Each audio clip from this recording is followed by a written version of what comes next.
नमस्कार एलएनजे Sultanpur YouTube channel में आपका स्वागत है। मैं हूं दीपक मिश्रा। इस लेक्चर में आपको क्लास 9th में जो इकोनॉमिक्स है अर्थशास्त्र है उसमें एक चैप्टर है निर्धनता एक चुनौती। तो आप इस वीडियो को देखने के बाद इस चैप्टर की तैयारी बहुत ही अच्छे तरीके से कर पाएंगे और ऐसे कॉम्पिटिटिव एग्ज़ाम जिसमें एनसीईआरटी पूछी जाती है, जैसे आप इवन अगर बात करें आईएएस के एग्ज़ाम में भी तो एनसीईआरटी एक बहुत बड़ा रोल निभाती है, या अदर परीक्षाएं टेट सुपर टेट या फिर सी टेट, तो उसमें एनसीईआरटी के लिहाज से वीडियो काफ़ी ज़्यादा महत्वपूर्ण होने वाली है। चलिए वीडियो को स्टार्ट करते हैं। ये क्वेश्चन का जो फॉर्मेट होगा ये ऐसे होगा और मैं इसमें आपको ब्रीफ में एक्सप्लेन करता जाऊंगा। तो क्वेश्चन को ध्यान से देखिए। पहला क्वेश्चन है, भारत में गरीबी रेखा के निर्धारण के लिए स्वीकृत कैलोरी आवश्यकता ग्रामीण तथा शहरी क्षेत्रों में प्रतिदिन कितनी है? ए 2400 तथा 2100 कैलोरी, बी 2100 तथा 2400 कैलोरी, या फिर सी 2000 से 1500 कैलोरी, या फिर डी 1500 से 2000 कैलोरी। तो इसका जो सही आंसर है वो है ऑप्शन ए। आप इसको याद रखेंगे, 2400 कैलोरी से 2100 कैलोरी। अब हम इसमें समझते हैं इसका मतलब क्या है। देखिए, गरीबी निर्धारण का जब एक पैमाना तय हुआ कि प्रतिदिन कौन व्यक्ति या शहरी क्षेत्र में या ग्रामीण क्षेत्र में कितनी कैलोरी ऊर्जा लेता है तब वो ठीक है, अदरवाइज उसको गरीबी रेखा में काउंट किया जाएगा। तो भारत में गरीबी निर्धारण में स्वीकृत कैलोरी आवश्यकता की अगर हम बात करें तो ग्रामीण क्षेत्र में है, आपको ये याद रखना है, ग्रामीण क्षेत्र में आपका 2400 कैलोरी है, 2400 कैलोरी। और ये है प्रति व्यक्ति यानी पर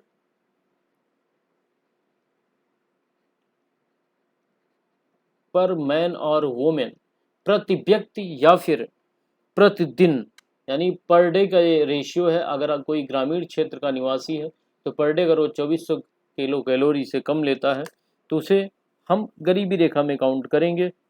तथा नगरीय क्षेत्र का जो निर्धारित हुआ था वो 2100 कैलोरी हुआ था। तो यानी हम देख सकते हैं नगरीय का मतलब शहरी और नगरीय का बच्चे, नगरीय का अर्थ है कि 2100 कैलोरी प्रति व्यक्ति प्रतिदिन। तो इसको आप याद रखेंगे। बेसिकली होता क्या है कि ग्रामीण क्षेत्र के जो लोग होते हैं उनको श्रम बल ज़्यादा करना रहता है, शारीरिक रूप से ज़्यादा करना रहता है, तो उस हिसाब से इनकी 2400 कर दी गई थी। और जो शहरी लोग हैं उनको श्रम बल शारीरिक रूप से बल कम करना रहता है, ऑफिशियल वर्क ज़्यादा रहता है, तो उनको 2100 कैलोरी निर्धारित कर दी गई थी। इसमें और कुछ जानने लायक जो तथ्य है वो ये है कि गरीबी निर्धारण का यह फार्मूला भारत में पहली बार कब आया था? तो भारत में पहली बार 1979 में आया था। कैसे आया था? वाईके अलग, किसकी अध्यक्षता में? नाम आप याद रखेंगे, वाईके अलग की अध्यक्षता में ये पैमाना तैयार हुआ था। इनकी वाईके अलग की अध्यक्षता में बनी समिति के द्वारा ये पैमाना तय किया गया था। अब हम अगले क्वेश्चन पर चलते हैं। भारत में निर्धनता रेखा का आकलन किसके द्वारा किया जाता है? बहुत ही मोस्ट इंपॉर्टेंट क्वेश्चन है, यानी कौन तय करेगा? क्या पीएम मोदी जी तय करेंगे, अमित शाह जी तय करेंगे, या फिर और कोई नेता तय करेगा? कौन तय करेगा किसका आकलन होना चाहिए या किसके द्वारा ये बताया जाएगा, किया जाएगा? ए नीति आयोग के द्वारा, बी राष्ट्रीय प्रतिदर सर्वेक्षण संगठन के द्वारा, या फिर सी वित्त मंत्रालय, या फिर डी राष्ट्रीय विकास परिषद। तो आपको बता दूं कि जो भारत में निर्धनता रेखा का आकलन होता है वो राष्ट्रीय प्रतिदर सर्वेक्षण संगठन के द्वारा किया जाता है, जिसे शॉर्ट फॉर्म में NSSO कहते हैं। तो आपको याद रखना है कि भारत में जो गरीबी रेखा का निर्धारण करता है वो NSSO करता है। भारत में निर्धनता रेखा का आकलन समय समय पर सामान्यतः कितने वर्ष पर किया जाता है? तो बच्चे ये आपको याद रखना है कि यह 5 वर्ष पर किया जाता है। कितने सालों पर? 5 सालों पर। याद कैसे रख सकते हैं? आपको पता है कि 5 साल के लिए सरकार होती है और 5 साल बाद अगेन चुनाव होता है, तो ऐसे करके आप याद रख सकते हैं कि 5 साल बाद फिर से गरीबी रेखा का आकलन होता है। प्रतिदर सर्वेक्षण के माध्यम से किया जाता है। यह सर्वेक्षण राष्ट्रीय प्रतिदर सर्वेक्षण संगठन यानी NSSO, अगर हम इसकी फुल फॉर्म की बात करें बच्चे तो एन से नेशनल सैंपल सर्वे ऑर्गेनाइजेशन है, इसी के द्वारा किया जाता है। अगले क्वेश्चन की बात करते हैं तो अगला क्वेश्चन है, विश्व बैंक के द्वारा समूचे विश्व की निर्धनता रेखा के निर्धारण के लिए समान मानक तय किए गए हैं। इन मानकों के अनुसार किसे निर्धनता रेखा के नीचे माना जाता है? ए, जिन व्यक्ति की आय 5 अरब डॉलर प्रतिदिन से कम हो, यानी वो व्यक्ति 5 अरब डॉलर से प्रतिदिन से कम कमाता है, उसे निर्धन कहा जाएगा। 2 अरब डॉलर से प्रतिदिन कमाता है, उसे कहा जाएगा। या फिर 1.90 डॉलर से प्रतिदिन कम कमा रहा है, या फिर $20 प्रति माह से कम कमाता है। तो आपको बता दूं कि जो विश्व बैंक है, विश्व बैंक के द्वारा समूचे विश्व की निर्धनता रेखा, देखिए ये क्वेश्चन समझने लायक है। अगर हम कहें निर्धनता की, इसको ध्यान से समझना बच्चे।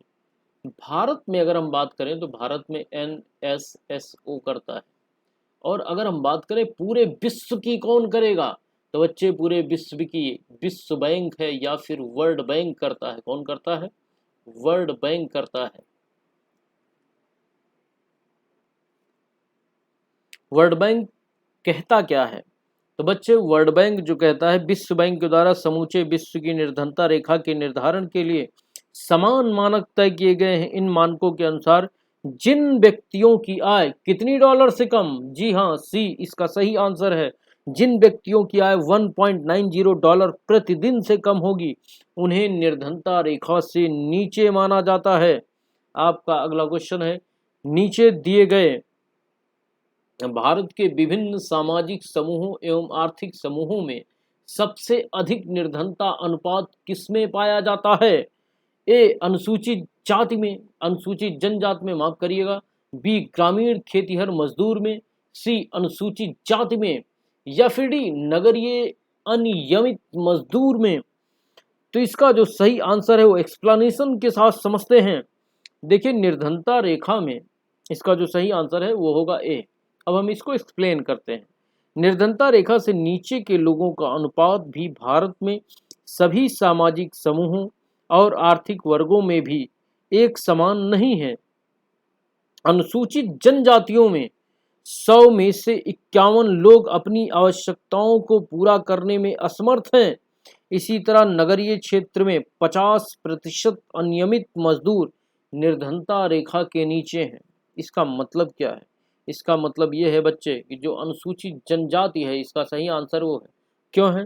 क्योंकि इसमें 100 में से कितने, 51, कितने बच्चे, 51 लोग अपनी आवश्यकताओं को पूरा करने में असमर्थ है, यानी अपनी आवश्यकताओं को पूरा नहीं कर पा रहे। अगर इसे हम परसेंट में कंसीडर करें, 100 से 100 कट गया, यानी 51%, 50%, आधे से भी ज्यादा लोग अनुसूचित जाति के वो अपनी आवश्यकताओं को पूर्ण नहीं कर पा रहे हैं।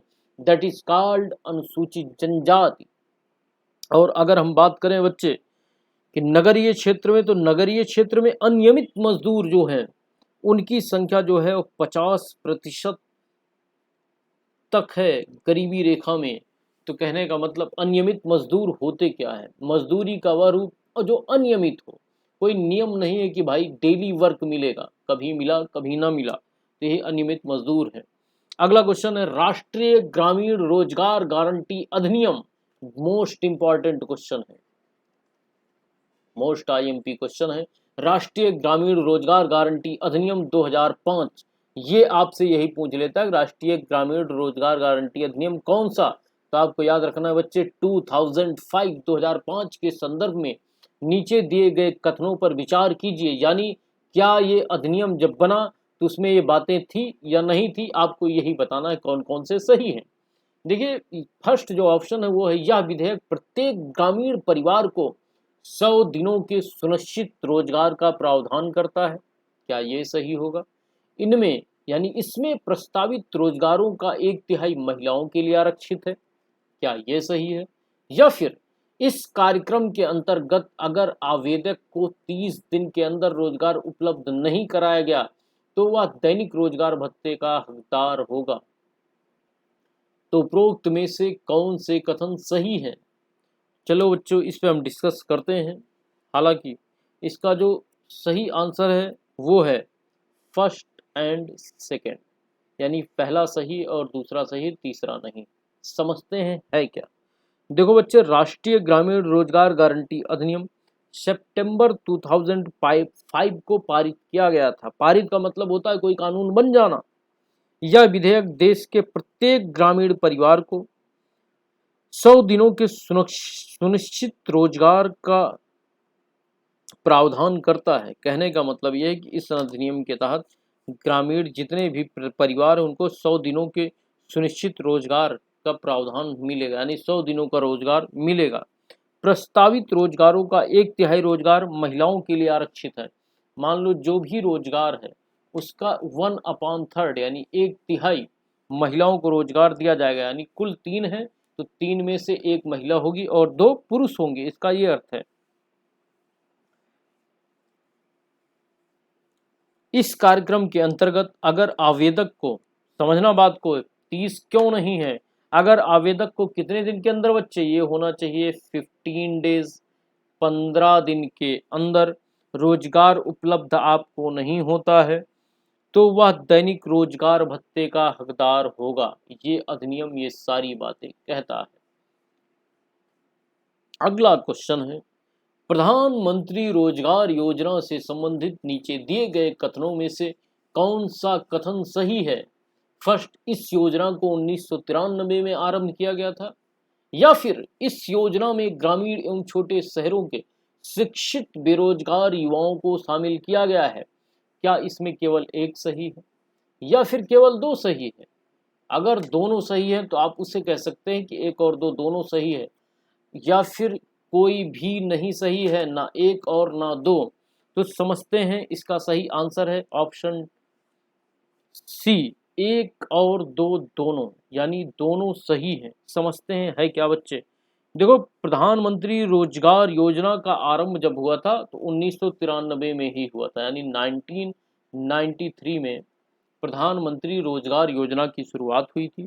इस कार्यक्रम का उद्देश्य ग्रामीण और छोटे शहरों में शिक्षित रोजगार युवाओं के लिए स्वरोजगार के अवसर सृजित करना है। स्वरोजगार का मतलब खुद कोई ना कोई एम्प्लॉयमेंट जनरेट करें।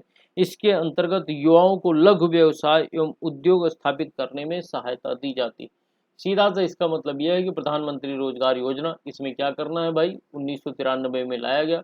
सरकार ने एक उद्देश्य बनाया कि जितने ग्रामीण या फिर युवाएं हैं जो बेरोजगार हैं, पढ़े लिखे हैं लेकिन बेरोजगार हैं, तो उनको स्वरोजगार के अवसर उपलब्ध कराए गए। स्वरोजगार का मतलब उनको आप कुछ लोन के टाइप में दे सकते हैं। जैसे कोविड टाइम में मोदी जी ने कुछ स्कीम चलाई थी, तो आप उनको लोन के टाइम में कुछ रेवेन्यू दे सकते हैं, पैसा दे सकते हैं और अपना खुद का कोई व्यवसाय खोल सकें या फिर लघु उद्योग खोल सकें। लघु उद्योग का मतलब स्मॉल इंडस्ट्री, जैसे आप मोमबत्ती बनाने का, अगरबत्ती बनाने का, ऐसा कोई काम शुरू कर सकें। तो इस योजना का बच्चे सिर्फ इतना उद्देश्य था। अब इस वीडियो का लास्ट क्वेश्चन है, उसके बाद बाकी के क्वेश्चन हम अगली वीडियो में कवर करेंगे, बिकॉज ये वीडियो लंबी हो जाएगी अदरवाइज। प्रधानमंत्री ग्रामोदय योजना के अंतर्गत कौन कौन से क्षेत्र शामिल हैं? क्या प्राथमिक स्वास्थ्य शामिल है? क्या प्राथमिक शिक्षा शामिल है? प्राथमिक जिसमें लगा रहे उसका मतलब है कि मूलभूत, जैसे शुरू में बच्चों को शिक्षा हो जाए। प्राथमिक स्वास्थ्य का मतलब छोटी मोटी जो भी बीमारियां हैं वो जरूर लोगों की पूरी हों। या फिर ग्रामीण पेयजल शामिल है, या ग्रामीण विद्युतीकरण। पेयजल का मतलब होता है वाटर, पीने वाला जल उपलब्ध कराना। विद्युतीकरण का अर्थ होता है लाइट उपलब्ध कराना। ग्रामीण आवास का मतलब होता है कॉलोनी देना रहने के लिए। तो देखो बच्चे, इसका जो सही आंसर है वो है ऑप्शन डी, उपरोक्त सभी। यानी प्रधानमंत्री ग्रामोदय योजना के अंतर्गत ये सारी चीजें होती हैं। अब प्रश्न उठता है, प्रधानमंत्री ग्रामोदय योजना आई कब थी? तो इसे बच्चे 2000 में प्रारंभ किया गया था, यानी सन 2000 में इसे प्रारंभ किया गया था। इसके अंतर्गत प्राथमिक स्वास्थ्य, प्राथमिक शिक्षा, यानी शुरुआती स्वास्थ्य मिल जाए, शिक्षा मिल जाए, ग्रामीण के लोगों को आवास मिल जाए कॉलोनी के रूप में, ग्रामीणों को पेयजल पीने वाला पानी मिल जाए बच्चे, और ग्रामीण विद्युतीकरण, यानी गांव में लाइट की व्यवस्था हो जाए जिससे बच्चे पढ़ सकें, जैसी मूलभूत सुविधाएं। कैसी सुविधाएं? मूलभूत सुविधाओं के लिए राज्य को अतिरिक्त केंद्रीय सहायता प्रदान की जाती है। अब हो सकता है आप सब समझ रहे हो, अतिरिक्त केंद्रीय सहायता ना समझ रहे हो बच्चे। तो मान लो ये यूपी है, क्या है, उत्तर प्रदेश राज्य है, और ये एक राज्य या फिर प्रांत आप कहेंगे, लेकिन देश में दो तरह की गवर्नमेंट होती है। एक स्टेट गवर्नमेंट होती है, जैसे आप सीएम योगी जी हैं, और ये होती है सेंट्रल गवर्नमेंट। सेंट्रल गवर्नमेंट बड़ी सरकार जिसके पास रेवेन्यू ज़्यादा होता है। तो इस योजना के अंतर्गत सेंट्रल गवर्नमेंट ने चलाई। सेंट्रल गवर्नमेंट का उद्देश्य था कि राज्यों को अतिरिक्त धन दो या फिर अतिरिक्त कुछ पैसा दो, जिससे राज्य इन सभी चीज़ों को अपने नागरिकों को दे सके। इस योजना की शुरुआत सन 2000 में हुई थी। आशा करता हूँ आपको कुछ ना कुछ जरूर समझ में आया होगा। Thanks for listening. Thank you.